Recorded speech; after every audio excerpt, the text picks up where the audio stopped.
Bonjour ou bonsoir, ça dépend du moment où vous suivez ces podcasts Impact et Influence. Et pour ce numéro inaugural, j'ai le plaisir de recevoir Aliou Diallo. Aliou Diallo est un blogueur, journaliste passionné et spécialiste de fact-checking.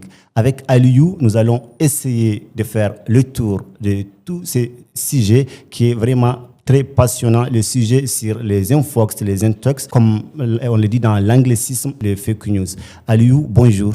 Bonjour. Tu as quelque chose à ajouter sur cette petite présentation? Je disais tantôt que tu es journaliste, blogueur et spécialiste de fact-checking. Alors, d'abord, je suis très content pour ce podcast que vous venez de lancer. Je suis très honoré, honnêtement très honoré et assez flatté d'être le premier invité de ce premier numéro. Je suis plein de succès à ce podcast qui, j'estime, va contribuer pour beaucoup dans la formation, la sensibilisation pour les populations de façon générale, mais particulièrement les populations locales ici dans la région de Tombouctou. Donc, tout le plaisir est pour moi et en guise de présentation, c'est bien cela. Je travaille dans le domaine de la lutte contre la désinformation depuis 2020.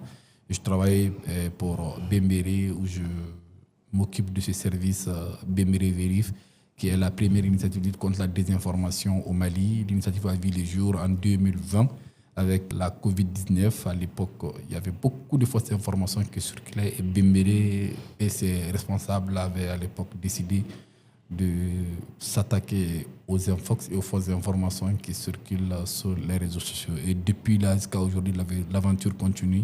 D'accord, Aliou, merci. Ensemble, on va essayer de nous plonger au cœur de l'information, de son impact, de son influence et de tout son rouage. Et Aliou, comment tu t'es retrouvé dans ce domaine, étant donné que Aliou est un diplômé en GRH? Bien, alors, je suis rentré dans le domaine de l'information et du blogging, presque de l'information et de la communication, presque par effraction, parce que, comme tu le dis, à la base, moi, je suis gestionnaire des ressources humaines, c'est ce que j'ai fait à l'université.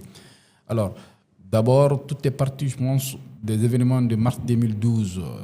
Le régime d'Amadou Toumani Touré venait de subir un coup d'État de la part de Amadou Ahsanogo et ses hommes à l'époque. Et c'était le premier coup d'État contre un président démocratiquement élu au Mali.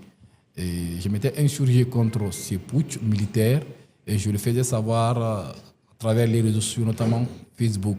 Et donc, j'étais devenu à l'époque, on va dire, très audible, où je partageais beaucoup, où je dénonçais beaucoup ce qui venait de se passer.